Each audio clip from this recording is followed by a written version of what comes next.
Bonjour, nous sommes le 12 octobre 2014, le dimanche soir, on approche de minuit d'ailleurs, et je vais vous parler de la personnalité du leader, au sens où je l'entends.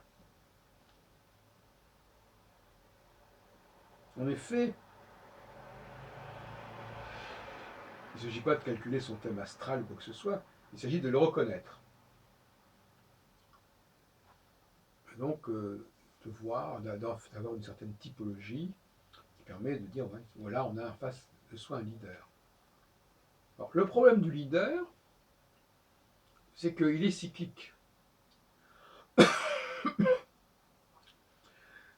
Ça veut dire que si vous essayez d'appréhender un leader en phase disjonctionnelle, ça ne donnera pas grand-chose. Il faut bien comprendre que les gens ne sont pas constamment identiques à eux-mêmes.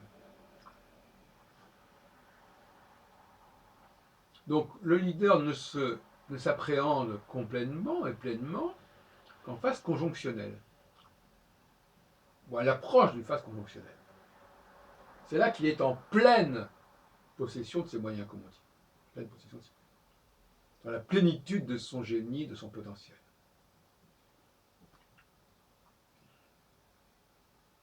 Et qu'est-ce que c'est que le potentiel d'un leader?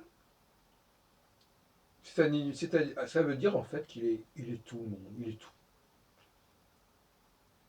Il, est, il exprime toutes les facettes de l'humanité, tous les degrés de l'humanité, à lui tout seul. Il est une humanité à lui tout seul en fait. Et il est une humanité silencieuse, qui plus est. C'est-à-dire par là que son mode de fonctionnement intérieur, il est complètement silencieux. Alors imaginez un fonctionnement extérieur d'une population de gens qui essaieraient de faire comme lui, à plusieurs centaines de personnes, ce serait le brouhaha en contrepartie, avec tous les problèmes de communication, de connexion qu'on peut imaginer. Alors que là, les connexions sont dans son cerveau et ça se fait au millième de seconde. Et c'est pas du tout la même dynamique intérieure, la même cinétique. Alors évidemment, c'est pas facile d'avoir un psychisme de leader, parce que ce psychisme, justement, il est extrêmement diversifié.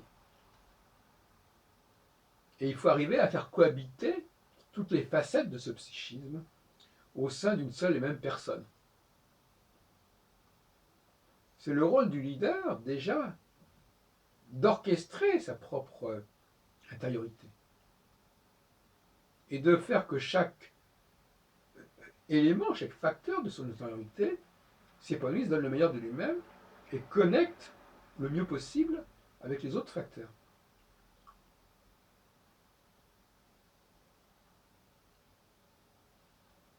Et aussi, on pourrait dire que le leader, il n'a pas de limite.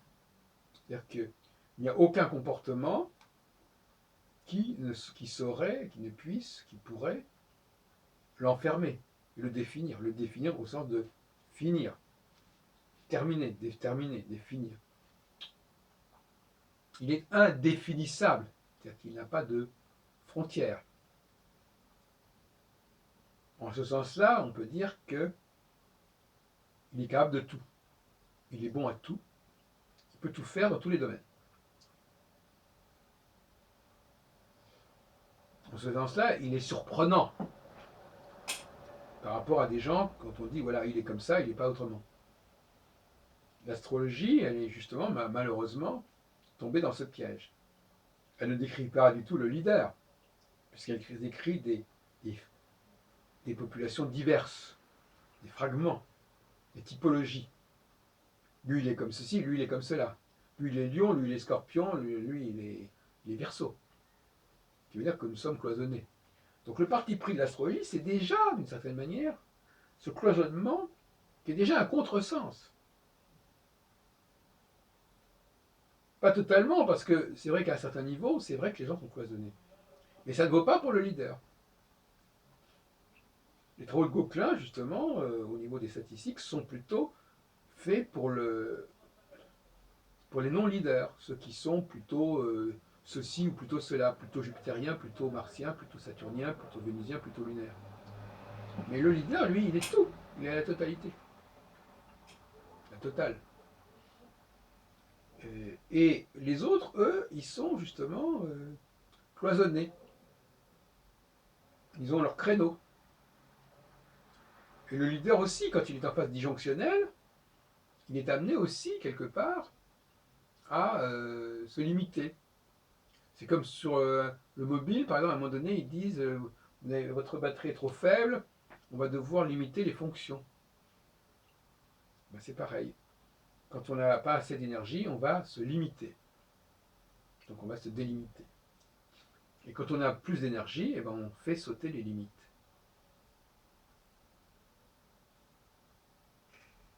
Donc, en phase de conjonctionnel, on a une élite, c'est le cas de le dire, qui, qui peut être de quelques dizaines ou de quelques centaines de personnes pour toute la planète, et qui est capable, à elle seule, de faire fonctionner le monde.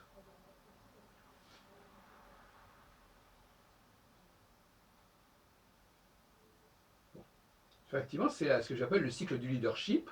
Il y a des moments qui sont bien définis où la plus grande efficacité, c'est d'avoir des leaders. Un pays qui n'a pas de leader, il est inefficace par rapport au leader. Donc il est en situation d'infériorité. C'est ce que je veux dire.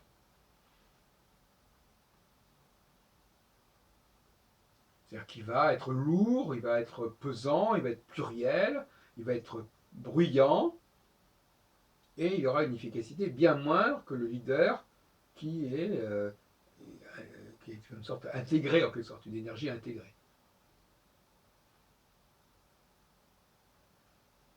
Face à un leader, il y a des leaders qui sont plus ou moins performants, bien sûr. Face à un leader,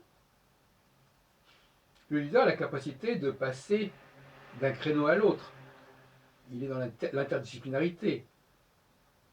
Donc finalement, il va trouver des arguments, il va trouver des passerelles que celui qui n'est pas un leader ou qui n'est pas un bon leader ne trouvera pas. Donc quelque part, l'autre en face du leader, il va s'affoler parce qu'il va être complètement surclassé.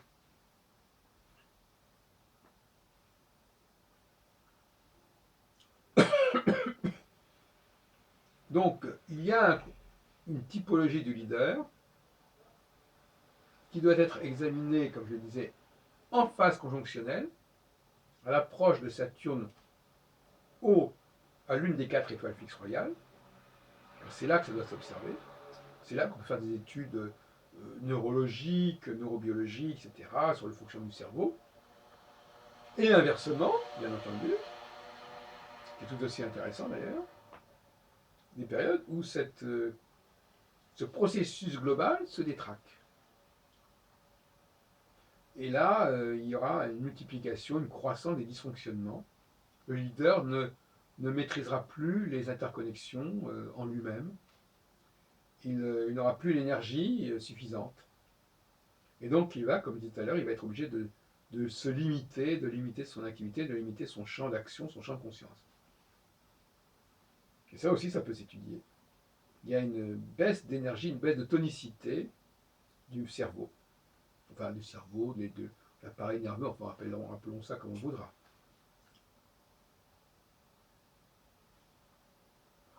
Et comme je le disais l'autre jour, cette puissance paroxysmique, si on peut dire, elle est très attractive. C'est-à-dire que le leader va attirer comme une sorte d'astre qui attire par la gravitation, le trou noir même à la limite, il va attirer autour de lui un maximum de gens. Parce qu'il va pouvoir les nourrir en quelque sorte. Moi j'ai toujours le leader, c'est un père nourricier. Il va les nourrir sexuellement, physiquement, mentalement, culturellement, intellectuellement, etc. Et il va les nourrir avec une nourriture particulièrement puissante, particulièrement active, de premier choix. Alors que le non-leader, il va refourguer des produits qu'il va réchauffer, qui sont complètement dépassés, il va essayer de redonner un petit élan, et tout ça ne donnera pas la même énergie, la même tonicité à ceux qui le recevront. Mais ça, c'est un problème parce que finalement, les gens aujourd'hui ne se rendent pas compte de ça. Ils se contentent de sous-produits, de produits réchauffés, microwave, et notamment sur le plan culturel, et ils ne voient pas la différence entre ces produits réchauffés et des produits improvisés, des produits vivants qui naissent devant eux, et ils se contentent. Alors évidemment, c'est un pis-aller. Quand on n'a pas de leader, ben, il faut faire sans, bien sûr. Il y a des périodes où effectivement, il faut bien remplacer le leader, l'absence du leader ou la carence du leader par autre chose, par des ersatz, par des succédanés, par des substitutions, des expédients. Et il faut savoir que ce ne sont que des expédients, que c'est temporaire, que c'est comme cela, à titre supplétif. Voilà. Du moment qu'on est conscient de ce qu'on fait, tant mieux. C'est parfait. Et à ce titre-là, bien entendu, les femmes ont un potentiel de leadership extrêmement, extrêmement faible. C'est-à-dire qu'elles n'arrivent pas à avoir le potentiel maximum. Et donc, ben, elles sont limitées, voilà, elles sont limitées dans leurs possibilités de développement, d'épanouissement, de création, etc.